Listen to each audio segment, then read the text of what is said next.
Hi everyone, the hat is back. I've been forgetting, but here it is. So let's jump right into this week's topics. They're listed here on the title slide. And, we're going to change words from time to time, but these first few weeks I want to get you used to this one, sego. I'm probably not saying it this right, so again, if there are any Ganyangeha speakers in the class, if you want to correct my spelling, you are not obligated to, but if it bugs you that I'm not saying it right, please feel free to correct me. So, it's one of the ways that people in local Ganyankahaga communities say hello, greet each other. Sometimes you might hear gwe or gwe as well, even though it's from a different language. It's kind of spread to a lot of different communities. So today you're going to be exposed to a creation story. And creation stories, you might remember this if you took Intro to Anthropology. It's a story. Most cultures have one or more creation stories, and these stories explain how the world and everything in it came to be. Some are more specific and refer to one specific aspect of the world. Now, stories in anthropology, sometimes we call them myths, which doesn't mean they're not true, contain a lot of important cultural knowledge. Okay, so they're entertaining a lot of the time, but they're not just entertaining. When you watch a show, even if you play a game that involves a story, one of these RPGs, you go to the movies, you're involved in a tradition that is as old as humankind. Right? And yeah, obviously the entertainment factor is there for sure, but we also get a lot of messages about the world, right? So in our contemporary entertainment, often it's, there are moral values, we get messages about just, being human, philosophical questions, things like that. We learn a lot of stereotypes, right? The things that our society teaches us are true even when they're not, right? So, around the world, people have been engaged in storytelling, and often this has been a way to transmit important information from generation to generation. So that information can be about the environment that people live in, survival, so knowing your environment helps you survive. History, right? So how did we get to where we are today? Stories can tell a lot of that history. And values, moral codes, a lot of other things, relationships between different groups, the origins of groupings, different societies, right, things like that. So there's a lot that's transmitted here. And it makes sense because we retain more information if it's in the form of a story than if it's just the facts are all laid out, right? If you go to a talk or a class, sometimes you remember a class you had years ago. You might not remember anything else about that class, but you might remember that time the teacher told a story about something. So I'm not of one of the nations that are a part of the Haudenosaunee Confederacy. We're going to learn more about the Confederacy soon, but we're going to start with a creation story that is shared by the 6 nations that are a part of this Confederacy. And we're going to look at them as told by people themselves, because I believe this is the kind of cultural knowledge that is not for someone outside that culture to tell. So, just quick tidbit here again, the Haudenosaunee Confederacy includes 6 nations, including the Ganyangehaga, sorry, I always get mixed up between the people and the language, who you might have known as Mohawk. And these nations, they have their own languages, and there's variation, but there are some shared cultural elements between them. So you have 2 links here in the slides. They're also in the document that has the reading questions, because your first reading question involves interacting with this creation story. So if you'd like, if you haven't done that assignment yet, you can pause the video here and go retrieve the slides directly and look at this, or the assignment document and look at this before coming back, or you can just kind of go through this and then can, look at the stuff later. But you have the option. You can watch a 5-minute video here with this first link, or if you prefer to read, you can read a text version. Both of these links are also provided in the assignment. It'll be up to you which one you pick. They're slightly different, which brings up the point of this idea of the oral tradition, right? So societies who maybe until recently have been sharing and transmitting all their information and all these stories orally from one generation to the next, one complaint that Westerners sometimes have is that, oh, well, they're inconsistent, so how do we know which one is true, right? And this is kind of a problem that comes with this whole thing of the written word. It had its advantages for sure, but when writing was, especially mass production of writing with the printing press and stuff, then you had things that were kind of set in stone, right? And so sometimes in the West we're brought up thinking if something's written then it's legitimate, right? And that's unfortunate because sometimes there's a downplaying of the importance of the oral tradition. It takes a lot of skill to tell a good story and to tell it well, but different storytellers, sometimes within a community or between communities, will have variations, and sometimes the stories change over time or change from one community to the next, and that's normal because the oral tradition has that flexibility that allows for regional differences and also changes with new information. Okay, so take that into consideration, that these versions might have some slight differences. Both of them are a condensed version because this story can take a lot longer. It can take hours to tell, or sometimes spread out even over several days, depending on the person, depending on the context. So each of these two versions might focus on some slightly different things, but you're going to get something out of them either way. You can look at both if you have the time and interest. And so you're going to have some questions, in your assignment to get you to think about these stories. Some things we can say about them, and again, if you haven't watched this yet, this might be very vague at this point. But, like I said, these stories transmit a lot of information. Some of this is in the form of values and symbolism. So, for example, in the video version, there's talk, in both versions of the story this comes across, but they're actively addressing it in the video, where they're talking about how a big part of this story is about that collaboration between humans and animals. There's this mutual compassion and this reciprocity. So the animals help Sky Woman, and then out of gratitude, she helps kind of create this new thing. So that's it touches on last week's material in the sense that if we talked about the relationship between people and the land, well, part of that is also thinking about the relationship between people and other living things that are on that land. A friend of mine from EUEC, or Cree territory up in northern Quebec, where I've spent a lot of time, and it's my favorite place in the world, by the way, and I've heard this from other people as well, but this friend, how he said it was, the land doesn't belong to us, we belong to the land. And you'll hear that a lot. And that concept of the land isn't just the ground, the earth, it's really everything that lives on it. So it includes humans, it includes animals and trees and plants and even water and stones, right? So these things are sometimes seen as being alive, the ground itself. Okay, so this idea that humans have relationships with these other living things comes across in a lot of stories. And there's gratitude to be shown. Now, before I said that sometimes creation stories are about the whole world, but sometimes they're about specific things, and you also have stories within stories. So like I said a couple minutes ago, or maybe a minute, I don't remember now, this story there's a longer version. And the short version that we're looking at this week doesn't really come out and talk about this as much, at least not in the video version. I'm not sure about the written one.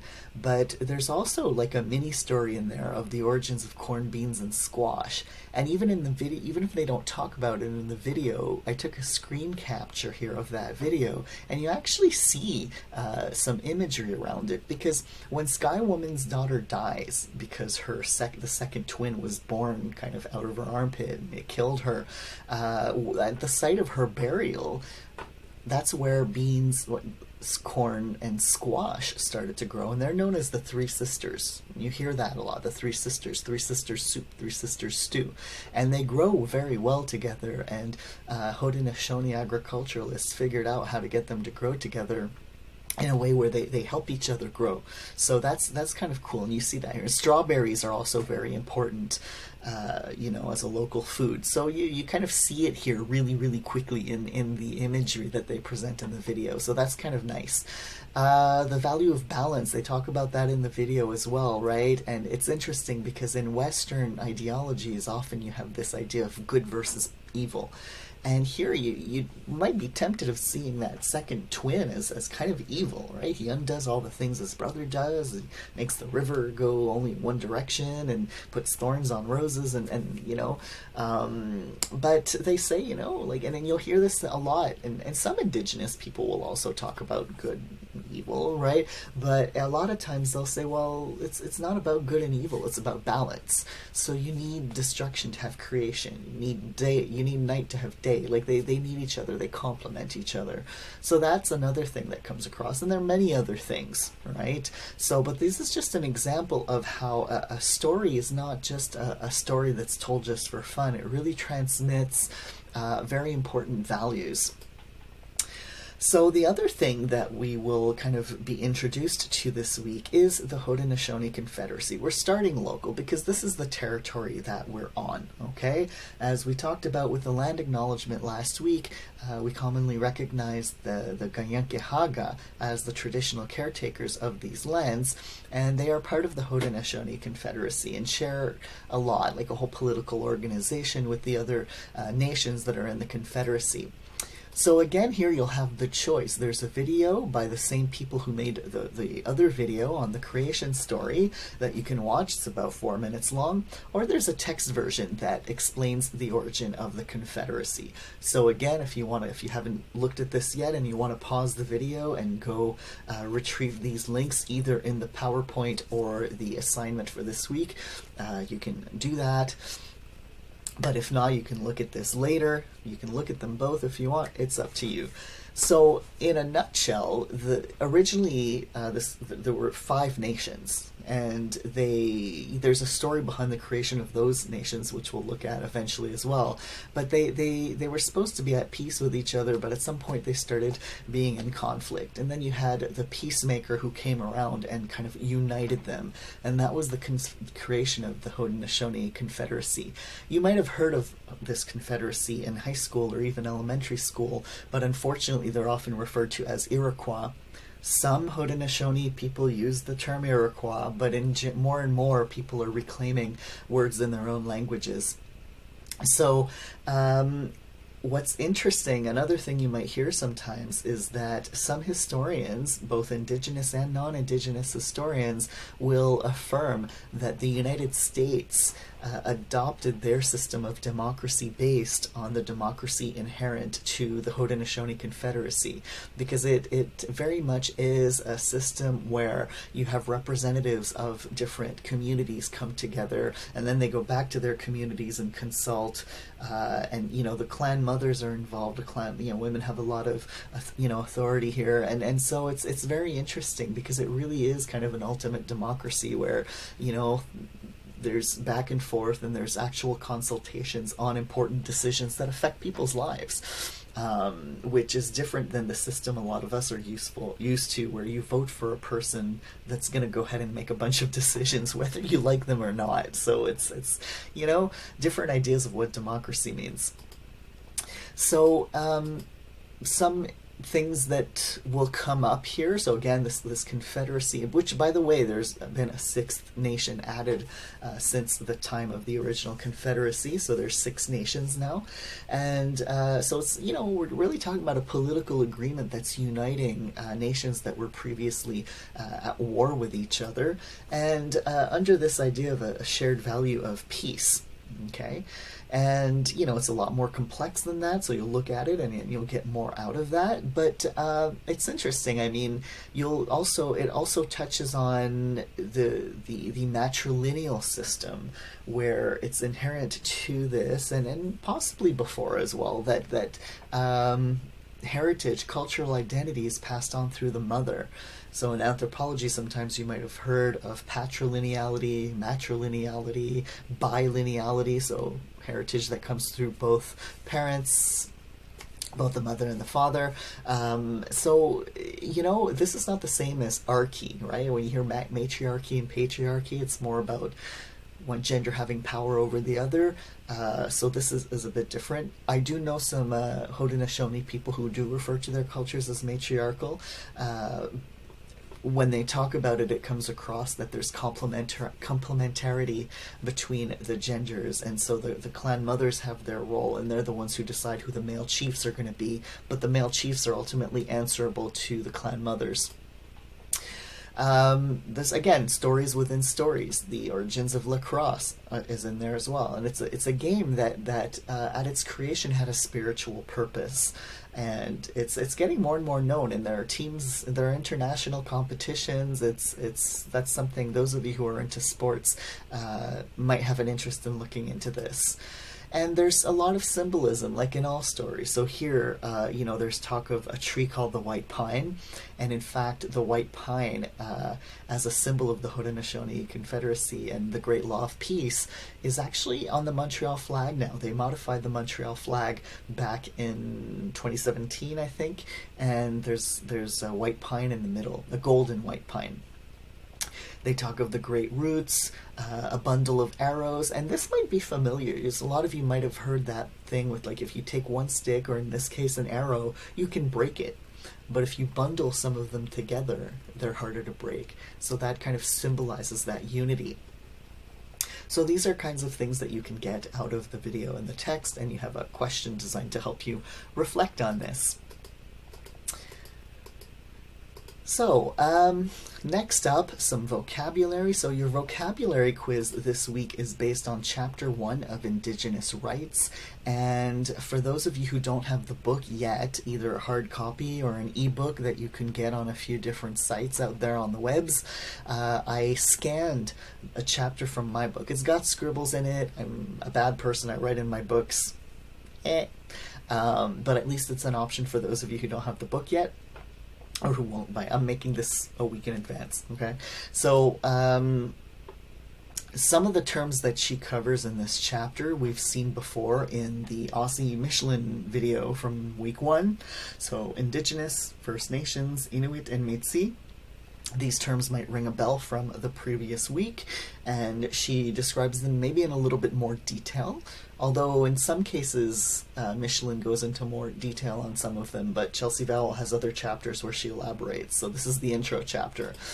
So yeah, there's some overlap, so this will help refresh your memory on the difference between these terms. And some important points that she discusses, just to give you a preview or a refresher if you've already read it by the time you're watching this. One of the things she talks about with these terms, such as Indigenous, is the importance of capitalization. And I agree with her, so do a bunch of news outlets, including CBC and a few others. A few years ago, a lot have decided to make it a part of their rules, that they're going to capitalize Indigenous. You'll still see a lot of text where it's not, but she makes the point that if you capitalize other proper names like Canadian, Korean, Ugandan, European, Asian, African, American, then why wouldn't you capitalize Indigenous, right? So it's kind of disrespectful to not do it when it's part of the English language to actually capitalize people's names. Right, and also when it's an adjective, right? So you talk about like Canadian something, Canadian beer. I don't know why, but you then if you're talking about an Indigenous tradition, it's being used as an adjective. And by the way, these are adjectives, right? They're not nouns. It's not the Indigenous. It's Indigenous people, Indigenous languages, Indigenous cultures.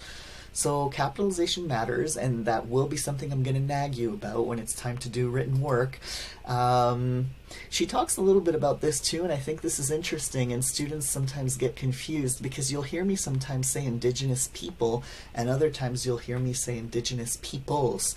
And when we talk, people is already a plural noun, right? So when you say people, it's several persons or many persons, right? But so if we say indigenous people, we're talking about, just indigenous human beings, indigenous individuals. But if we talk about indigenous peoples, like you can say a people as in a nation or a society, and that's the sense we're talking about when we say indigenous peoples. So as in there are indigenous people in Canada, as in there are many indigenous individuals, but there are also many indigenous peoples, nations, with their own cultures and traditions and languages. So it's kind of important to know that nuance. That's not the thing that you have to worry about necessarily in an essay, but in our conversations you're going to hear this. So this is just to help clear up the confusion. She also talks about the word Indian. And this is an important conversation to have because I know that it gets confusing. So you've probably all heard this in history classes and how, Indian is inaccurate because Christopher Columbus thought he was in India and just, oh, look, Indians. And some historians have actually cast some doubt on that story and say, well, that's an easy explanation. But no, they knew where they were. So, but nevertheless, it's tricky because in Canada, for example, you have something called the Indian Act, which we're going to learn about. And in fact, the second textbook is 21 Things You May Not Know About the Indian Act. It's something that has and continues to have impacts on First Nations people in particular. So a whole bunch of nations that fall under First Nations, which is not Inuit or Métis, but all the other nations. So they were referred to as Indians by the federal government, and they still are because of the Indian Act. So it's something that's very damaging. It's a legislation that actually it's a law about people's identities, essentially. So we avoid using it in reference to people. Okay, so if we're not First Nations ourselves, then it's seen as inappropriate to use that word in reference to a person or a group of people. So if we're talking about the Indian Act, then we'll be saying that word. But we might have a guest at some point, or we might read something where the person uses that term as a self-identifier.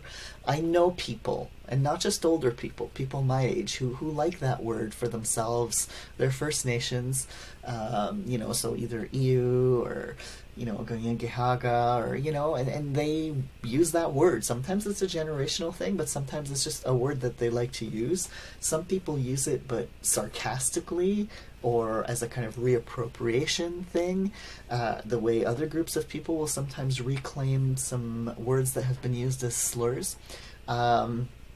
But it's not really up to non-Indigenous people to use that word unless, again, you're referring to an actual legal document. That's the name of it, right? So we're careful in how we use it. So just keep that in mind. She talks about that a bit as well. She also points out, and this is something I see in papers, students get confused. They'll use Native American. That term is a term that tends to be used in the U.S. by Indigenous people there. You also hear American Indian sometimes, and it's something that people use as self-identifiers. In a Canadian context, it doesn't make as much sense. So if you're talking about, people in Canada and you're talking about them as Native Americans, I'm going to be like, maybe you're going to want to use a different term. Now, it's not that, it's tricky, right? Again, because it's one of those things where that border between Canada and the U.S. is something that was imposed by colonizers. And it wasn't there traditionally. Remember that map from last week? So it actually cut through the territories of a lot of people. The Ganyankihaga, for example, it's cut right through their traditional lands. So it's not that there aren't connections between the nations, like there wasn't this divide traditionally. But because of the history of colonization, there have been some ways in which some differences that have been kind of caused by that. Canada and the U.S. colonized a little bit differently. Some of the things were similar. I mean, assimilation, residential schools, this happened in both places, legislation that controlled identities, but some of the very, practical things were a little bit different. So, in any case, it's terminology that, it's we try to not use Native American in a Canadian context. Native Canadian sounds a little weird. I used it in my master's, and when I go back and read it, I'm like, oh, what was I thinking? And finally, both Ozzie Michelin and Chelsea Vowell agree on this point. Be as specific as possible. So I've had students write about the 1990 standoff in Gunasadage in the Pines, sometimes referred to as the Oka Crisis.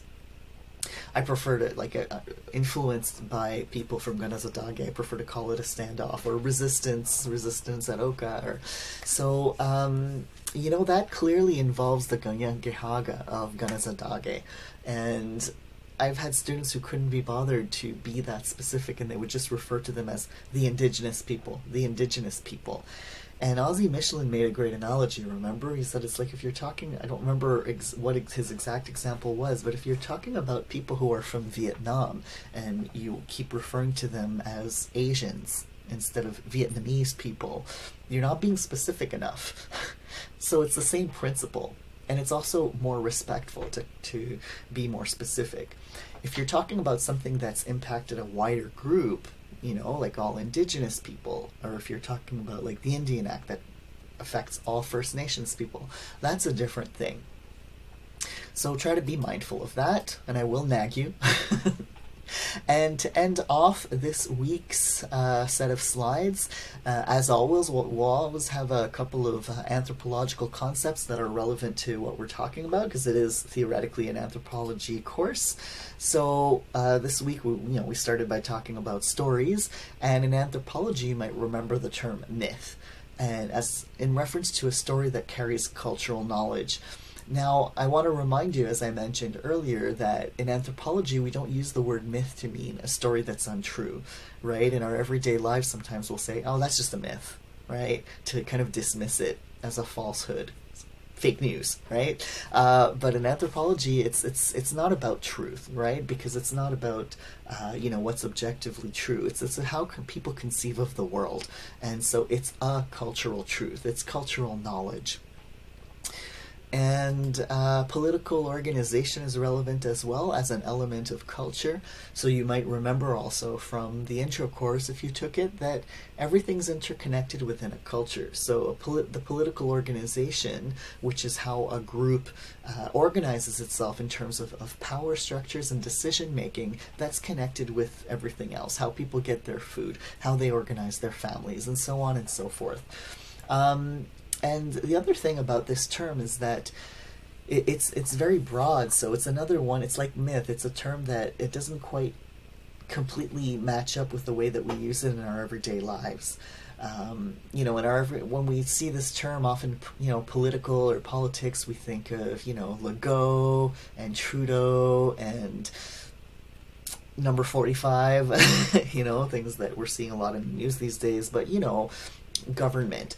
And in anthropology, you might remember this, there are societies that don't have that kind of structure, and they're not lacking. They're the way they do things is just different, where sometimes they're a lot more egalitarian. And this makes sense if you're a small group. You don't need an official leader. People can work by consensus. And you have, bigger groups of people, then you start having these other forms of political organization where it's like maybe a little bit more centralized. So when we talk about the Haudenosaunee Confederacy, we're seeing an example of a type of political organization where you have, autonomous communities where you have a representative from each that gets together with all the others, and they discuss things, they go back to their communities, more discussing, get back together, so there's this kind of political organization within a community, but then there's a wider one that connects these groups, which is really interesting. And finally, all this stuff is all involved in the way people that figure out ways to survive in a particular environment. So cultural adaptation has everything to do with how people organize their cultures and societies, and, has a lot to do with how they find food and shelter and survive, and all that will impact things like political organization and family structure, because depending on where people live, they might have smaller communities that might be more adaptive. In other places, it makes more sense to have bigger communities and, therefore have more kids and so on and so forth. And it's like this big web of things that are interconnected with that holistic perspective that I don't remember if that term came up yet, but it will at some point. So that's it for this week. I hope that you're enjoying the videos and the readings for this week. And as always, if there's anything that is confusing to you, feel free to let me know. Drop me a Mayo.